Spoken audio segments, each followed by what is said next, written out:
Hello guys, how you doing? Sorry I haven't done a video in a long time. I've just been really busy, been moving around houses and stuff, so I haven't really had the time to do a video. Um, I've spoken to a couple of people and I've decided that there needs to be a video for Night Lords beginners. So basically, I'm going to go over a couple of things and tell you guys what I think you need to do once you start Night Lords.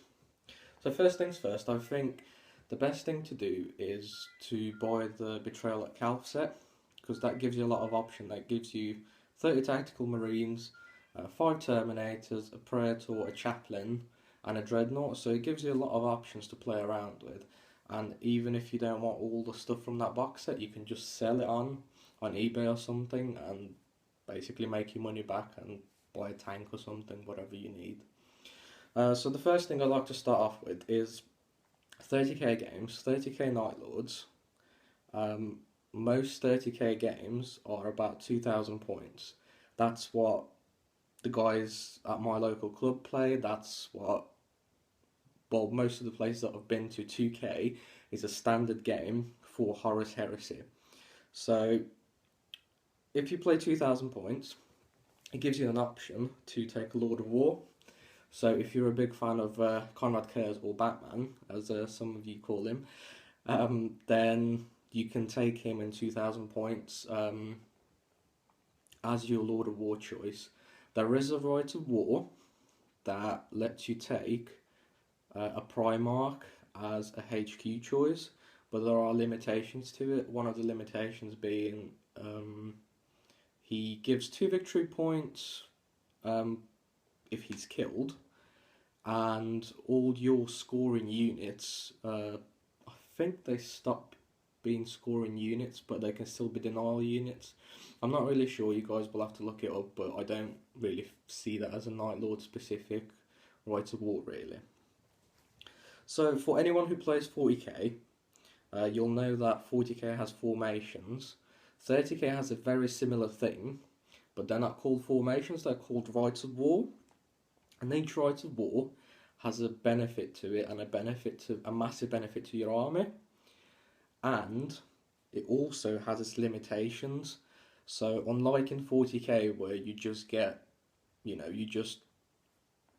the formation for free basically with no limitations of any sort, in 30k I think one of the things that brings balance to 30k is the fact that they have limitations. Each Right of War gives you a bonus, but as well as having a bonus, you also have limitations which restrict you in sometimes quite badly, but sometimes it's not really too bad really. One of those examples is the standard Night Lord's Unique Rights of War Terror Assault. So for example, there's a special rule called Cover of Darkness, which lets you put on Night Fighting on a 2+ on the first game turn. On the second game turn you roll, if you roll a 4+, Night Fighting carries on. And on the third game turn, if you roll a 6, Night Fighting carries on as well. Whilst Night Fighting is in effect, right, all the Night Lord units get +1 initiative and +1 to their run moves. Now that excludes things like Dreadnought, so it's only the units with Legion Astartes special rules that get +1 to their run moves and +1 initiative. So just bear that in mind, guys. You also get the Terror Tactics special rule, which lets you take terror squads as troop choices, and really they're quite brilliant. I wouldn't say they're undercosted, but I think they're just the right cost, and they're definitely a brilliant choice to take. They've got Fear, they've got Infiltrate, they've got Preferred Enemy Infantry, and they've got 3 attacks standard, 4 on the charge, so they're quite good. And because there has been new updated rules for Night Lords, all Night Lords, if they outnumber an enemy now, they get +1 to hit and +1 to wound. It's only against infantry models that you get that, but it's pretty good really. So back onto the Terror Assault Unique Right of War. There's a special rule called Claw Assault, and it lets Legion Tactical Squads, Legion Veteran Squads, and Legion Night Lords Terror Squads to take either Dreadclaw drop pods or Legion drop pods as dedicated transports, which is a massive bonus. It lets you, do surprise attacks. You can just make the enemy panic, and when you deploy, the enemy's not going to know what your plans are, where you're going to come in, and it's all about the surprise attack sort of thing. However, there are limitations to this Rites of War, so you have to take an additional troops choice. So normally you take 2 troops choices, and that's your lot. That's your compulsory troops choices. However, with this, you have to take 3 troops choices, meaning that you're spending quite a few points on your troops. But Terror Squad's being quite good, I don't see it as a problem. I've never seen it as a problem, really. I think the biggest problem with this Rites of War, I think, is the fact that in this Rites of War you can only take 1 heavy support choice, which in all shooting game I think it really limits you, because there's loads of tanks everywhere, everyone's got loads of heavy support, and with this Rites of War only allowed 1 tank, so you really got to be careful what you choose. Personally, I take Scorpius just because I like the look of it, but with, I don't know, other things that could be potentially really good, there's maybe a squadron of Vindicators, possibly a squadron of Predators or something. I think that heavy support is down to personal choice, really. Sometimes I think with this Rites of War, it's a case of what you like the look of. If you want to play Night Lords fluffy, this is definitely one of the correct Rites of War to use for it, I think. Another limitation is you can only take a single console as part of the HQ choice. Don't see it as a problem, never had an issue with it. And the other thing is you can't take fortifications or other Space Marine allies, which once again is not a problem. If you're playing fluffy, it makes sense. So there are a couple of other things that I want to talk about. One of them being another Night Lord specific Rites of War that has recently come out, called Horror Cult. In this, Raptors can be taken as troop choices, meaning that you can now create a really fast army which moves potentially about, what will it be, 18 inches a turn, something like that. So 12 inches using the jetpacks, and then you obviously get the run move, which is not bad at all. I think it's pretty cool. If you want to play an all Raptor list, that is definitely the way to go. So the Horror Cult is for you if you want to do a fast moving army, a really aggressive army in your enemy's face, attack him. One of the things you can do, there's another special rule called Other special rule is called Beyond Judgment. So you can trade Trophies of Judgment, which gives your units fear. However, this upgrade is quite expensive, and honestly, I don't think it's worth the points. It's just not. It's not worth it. It's good. It's very fluffy, but it's not worth the points. No way. The other rule you get is called Talons of Fear. So all your infantry squads can take Assault Claws as dedicated transports. It's quite good, seeing as an Assault Claw has transport capacity of 20, I believe.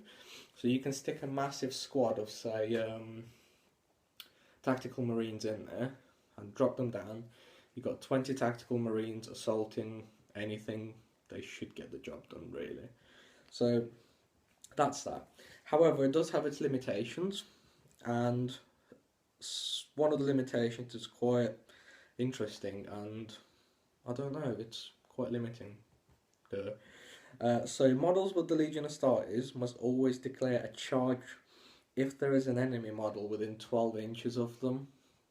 So that means all your Raptors, all your tactical squads, etc. have to charge something, basically, even if they're 12 inches away and you need a double 6 to get in. You have to charge, so that's quite a big limitation. So it's definitely something to take into consideration if you want to be running this list. You can't take fortifications or Space Marine alloys, as per usual. Pretty much, that's usually one of the limitations. And they can't be taken by detachment belonging to loyalists, which also I think makes sense, really. Um, so another couple of ideas that I've got for you guys. If you love your dreadnoughts and you don't want to buy the Betrayal at Calf set, which is fair enough, I one of the things that I think is pretty cool, which one of my friends has started running quite recently, and he's still working on it, but he's getting there. It lets you take all dreadnoughts as troops choices, so you can take dreadnought talons as troops choices, which is pretty cool if you want to run an all dreadnoughts list. I think it's called Fury of the Ancients is the name of that Rite of War.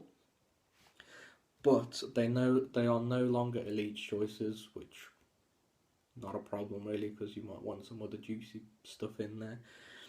The limitations are you have to take a Forge Lord and a Primus Medicae, so that's two HQ choices taken up, leaving you the third HQ choice to be your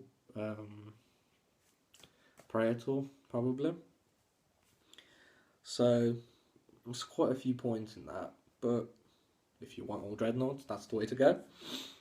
You can't seize the initiative with this, which is a big, well, I don't know, probably not a problem really, because you've got all dreadnoughts.